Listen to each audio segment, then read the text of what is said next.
下染布飘扬，空气中隐约透着一股水果气味，是柿子。眼前全是用柿子汁染出的作品。因为赤染的颜色比较接近暗沉，比较古朴的颜色，所以我们会去用套染。这个里面比较红的部分是茜草。染色布料通常怕日晒褪色，这般曝晒耐得住吗？因为它不像一般的植物是用色素去染色，它有点像是氧化，在附着在这个布上面，所以它的煎熬度比较好。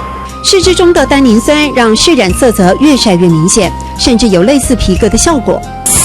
因为那个柿子汁它的胶质很丰富，所以它染的布会比较硬。蓝染没有这个问题，蓝染不会。可是我们的经过柿子汁的都会布变成硬品，所以很适合做包包。它有点皮革的感觉。尝试了好几年，渐渐地摸索出柿染呈现的各种可能。周梦娟说：“柿子红了，游客来了。但产季结束后呢？客家妈妈们心中打着经济算盘。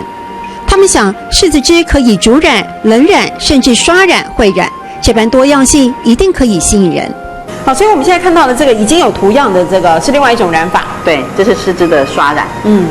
一般的游客我们就让他用这种的刷染的方式，让他体验最快的试染的方式。你来去看呢？哦，他说来试看哎，你来试试看，请神来周章有搭子，亲手做才有价值，对不对？也是要自己试试看才知道趣味在哪里。对。柿染比起一般的植物染有更多元的做法，而这一群志同道合的妈妈努力了很多年，好不容易找到了一个能够落脚、能够推广的地点。他们也希望默默努力，让柿染有机会变成新埔的文创产业之一。